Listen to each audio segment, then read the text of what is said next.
Yesterday, many parts of Ontario moved into Stage 3, which I think was very encouraging, but it really truly is a result of 14 million Ontarians coming together to protect each other. These months have been very difficult and very challenging.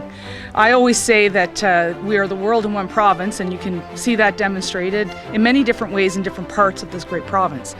But unfortunately, as a result of COVID-19, we've not been able to welcome the world to our province and to Ontario.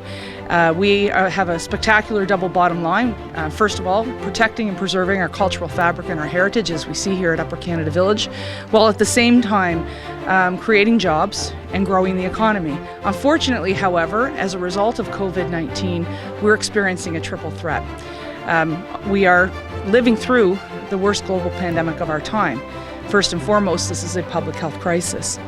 We shuttered our province, and Holly and I made a difficult decision on the 13th of March to cancel programming here at St. Lawrence Parks Commission, and in particular Upper Canada Village. And we were shuttered for 4 months. And as a result, we saw a grinding halt in our economy. And that's the second threat, the economic crisis. Why I'm here today is to promote Ontario and the cultural and tourism attractions around our province, because the third crisis is a social crisis. We've all done a great job, a great deal of work to protect ourselves and one another over these past 4 months. We socially distanced, we self-isolated. We were famous for saying we'll be together again someday soon. Best way to protect us is to stay apart. And now, as the province gradually reopens, under the advice of the Chief Medical Officer of Health of Ontario, Dr. David Williams, and we're allowed to have gatherings of 100 outside, and we're now allowed to dine in restaurants, and we're allowed to participate in wonderful facilities like this one here. It's important to remind people that it's safe to once again gather, provided we're wearing our masks. We continue to social distance, we continue to wash our hands. And that's why earlier this month I made a commitment with Minister Steve Clark for several $100,000 in hyper-local marketing for this region. But why I'm here today is to do two things. The first is to encourage you to continue to support your local attractions and our local tourism industry.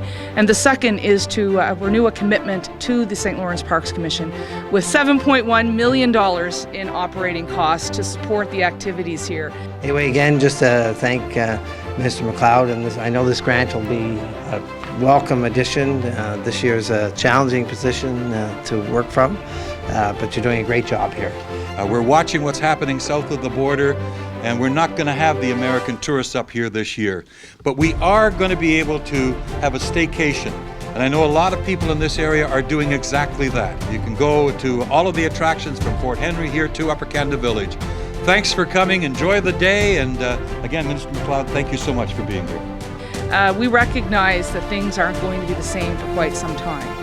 But we want to make sure Pumpkin Inferno, if it doesn't happen this year the way it was planned, we'll be able to survive and thrive in 2021.